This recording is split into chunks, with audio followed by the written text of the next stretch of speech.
This little light of mine, I'm gonna let it shine. This little light of mine, I'm gonna let it shine. This little light of mine, I'm gonna let it shine.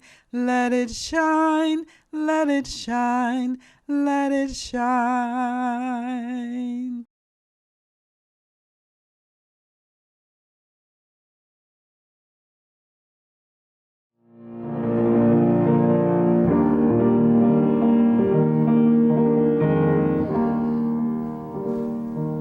I came to the Watts Towers in the year of 1964. I was invited by a friend of mine, Noah Purefoy, to help him for a week. So I came for a week and stayed many years. I was fascinated by the ability of Noah Purefoy.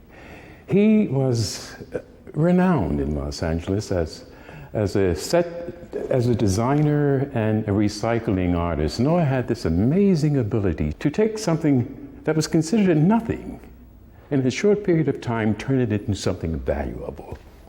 And I was fascinated by that skill, and I wanted to learn how he did that. So I hung around long enough to find out. Sure. In 1960, I went down to the Board of Education with a classmate. I expect that Debbie was one of the first people that Noah invited. Mm-hmm. She was a teacher and I think one of the curators at the Pasadena Art Museum at the time. So we were bringing in all of these human resources that were each in their own way very powerful. The Teen Post program was just starting up, you see. So this became the Watts Towers Teen Post, and that supplied a salary to employ Noah Purefoy, Sue Welsh, and myself. We started out as a self-supporting operation here. They were charging 50 cents to go into the towers, and many other community groups were just offering services and finances, so we were able to make it. It's kind of curious, time-wise, that the disturbance came a few years after there was a great deal of activity here at the Watts Towers Arts Center. Mm.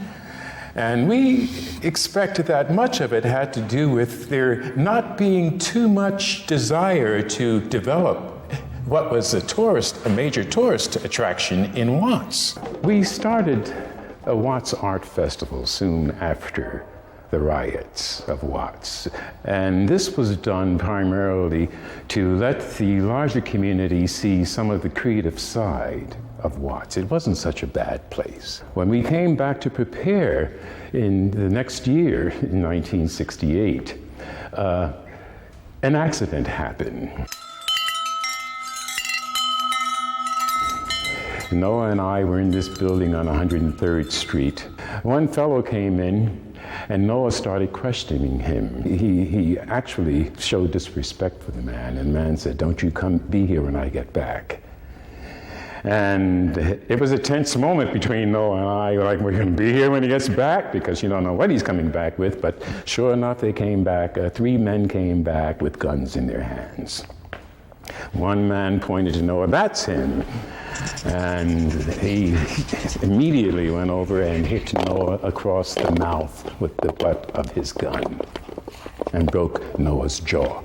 I said, "Stop that, don't kill him." And that startled the man that I knew him, you know. And like he said, "Okay, get him out of here then." So I was able to drag Noah out and take him to the hospital. And that day, Noah shook his head. He said, "Judson, I can't deal with these people." And he left Watts forever. We didn't have any specific hours. We were open from 8 in the morning, sometimes all night long. Wow.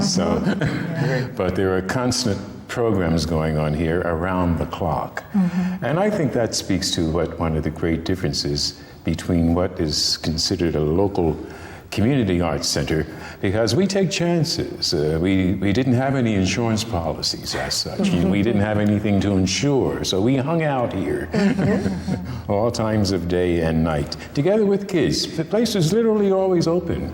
I found this glass. It was laying all over the streets. I picked it up. It's mirror glass. Now, the intent of mirror is that of it being a reflective surface. So it's a matter of increasing the value by adapting the material.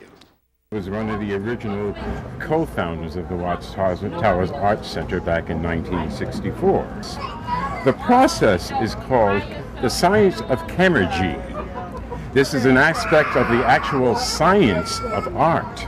And the process is one that takes industrial waste and recycles it into new and useful commercial products.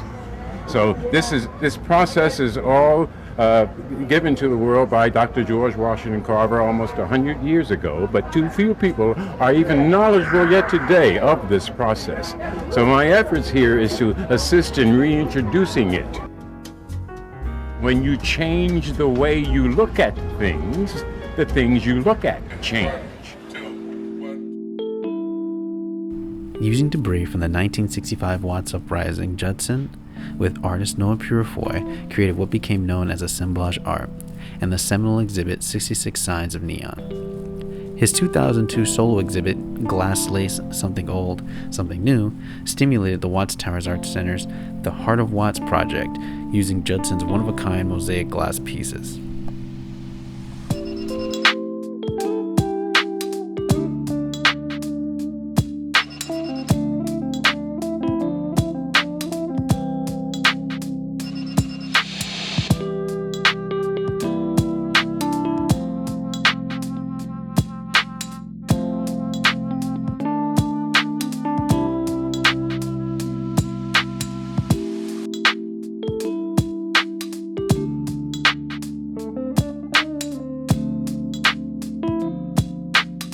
For the Heart of Watts project, R. Judson Powell creates unique, handcrafted glass mosaic hearts inspired by the Watts Towers of Simon Rodia.